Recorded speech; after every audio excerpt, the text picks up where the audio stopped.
Salut toi, j'espère que tout va pour le mieux.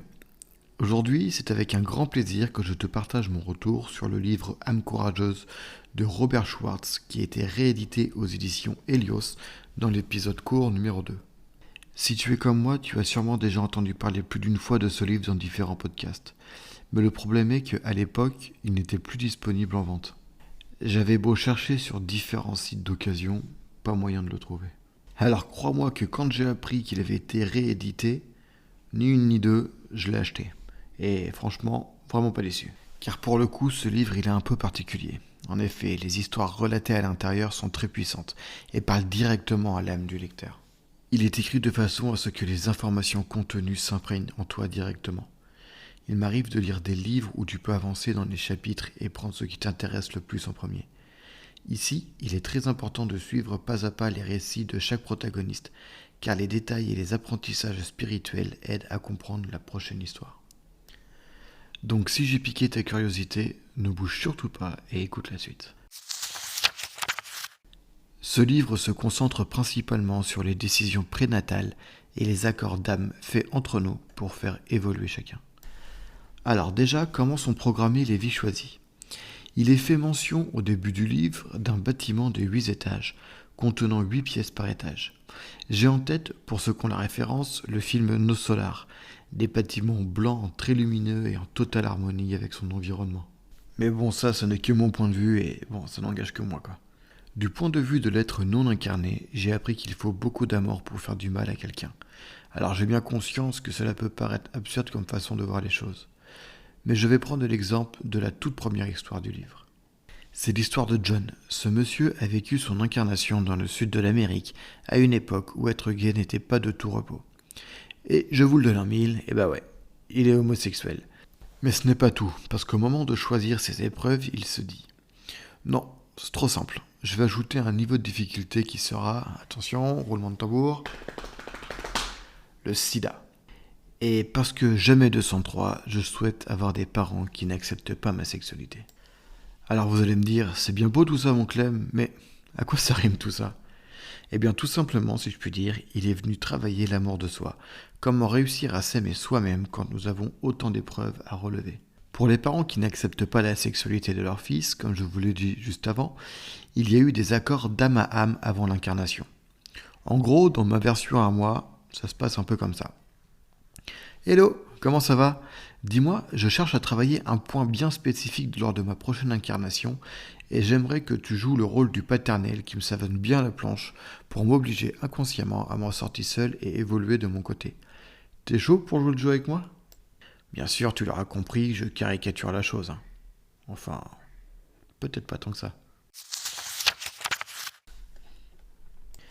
J'ai aussi appris que les accidents de la vie, comme ceux qu'a vécu Bob dans le livre, ça c'est une autre histoire, peut chambouler totalement le plan de vie prévu.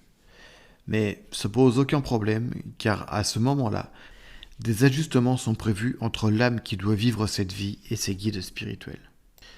Des changements comme les relations amoureuses ou amicales, les écoles fréquentées, les lieux de vie qui sont plus adaptés à la pathologie liée à l'accident, si les parents assument ou non l'handicap de leurs enfants.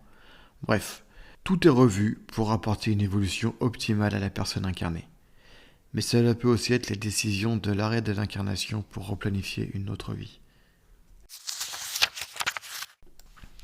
Il est aussi fait notion du rééquilibrage du karma, comme c'est le cas dans la vie de Valérie. La plupart des expériences vécues étant déjà programmées, c'est une épreuve que l'âme a choisi d'expérimenter dans cette vie. Alors là, pour le coup, attention au cerveau, ça risque de faire des nœuds à la tête. Dans une vie précédente, son fils actuel, Dustin, a joué le rôle de son père. Malheureusement, dans cette précédente incarnation, Valérie mourut d'un accident de cheval. Son père, dans la précédente incarnation, donc son fils actuel, ne s'en remit pas et finit sa vie dans une tristesse sans fin. Et dans la vie présentée dans le livre, les rôles se sont inversés. C'est donc Valérie qui a joué le rôle de parent et Dustin qui a joué le rôle de l'enfant. L'une des épreuves de vie choisies par Valérie était la perte d'un enfant. Et c'est donc Dustin qui est parti plus tôt dans cette incarnation. Mais il est stipulé dans le livre que le choix de partir ou non revenait à Dustin. Cette épreuve a fait évoluer les deux parties. Je pense pour ma part que la vie est une pièce de théâtre jouée par les âmes. nous ne restons jamais blessés de manière permanente.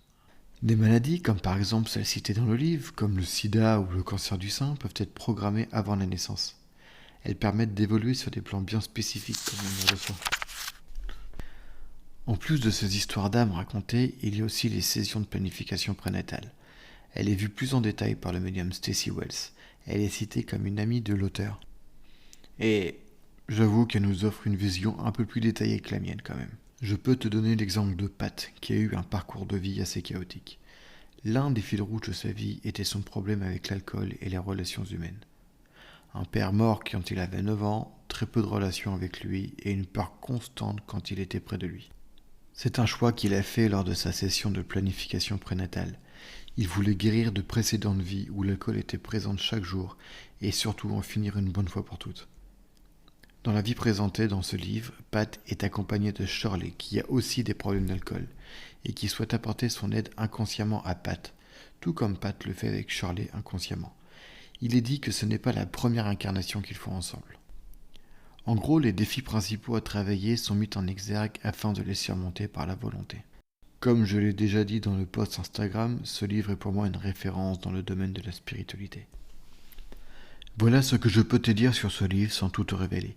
Si tu souhaites en savoir plus, n'hésite pas à me contacter sur ma page Instagram Mes Lectures Positives ou bien à te le procurer et faire l'expérience par toi-même.